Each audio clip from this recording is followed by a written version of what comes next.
அக்கிரமக்காரர். கபடு செய்கிறவன் என் வீட்டுக்குள் இருப்பதில்லை, பொய் சொல்லுகிறவன் என் கண்முன் நிலைப்பதில்லை. அக்கிரமக்காரர் ஒருவரும் கர்த்தருடைய நகரத்தில் இராதபடி வேர் அறுப்புண்டு போக, தேசத்தில் உள்ள அக்கிரமக்காரர் யாவரையும் அதிகாலமே சங்கரிப்பேன். தாவீது தன்னுடைய வீட்டையும் தன்னுடைய நகரத்தையும் தன்னுடைய தேசத்தையும் சுத்தப்படுத்துகிறார்.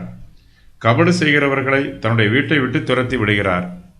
பொய் சொல்லுகிறவர்களை தன்னை விட்டு நீக்கி போடுகிறார். அக்கிரமக்காரரை எருசலேம் நகரத்தில் இராதபடி அவர்களை சங்கரித்து போடுகிறார். அதுபோலவே தேசத்தில் உள்ள அக்கிரமக்காரரையும் அதிகாலமே சங்கரிக்கிறார். தாவீது தன்னுடைய வீட்டையும் நகரத்தையும் தேசத்தையும் சுத்திகரிப்பதில் அதிக கவனம் செலுத்துகிறார். அக்கிரமம் நீங்க வேண்டும் என்றும் உண்மையும் நீதியும் நிலைத்திருக்க வேண்டும் என்றும் தாவீது விரும்புகிறார்.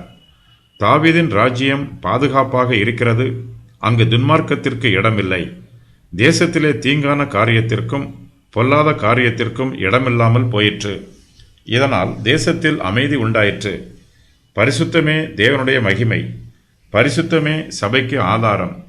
தாவீது எப்போதெல்லாம் அசுத்தத்தை பார்க்கிறாரோ உடனே அதை நீக்கி போடுவதற்கு ஆவன செய்கிறார். தேசத்திலும் நகரத்திலும் பரிபூரணமான பரிசுத்தம் நிரம்பியிருக்க வேண்டும் என்று விரும்புகிறார். இதற்காக அக்கிரமக்காரர் ஒருவரும் கர்த்தருடைய நகரத்தில் இராதபடி வேர் அறுப்புண்டு போக, தேசத்தில் உள்ள அக்கிரமக்காரர் யாவரையும் அதிகாலமே சங்கரிப்பேன் என்று தாவீது கர்த்தரிடத்தில் வாக்கு பண்ணுகிறார்.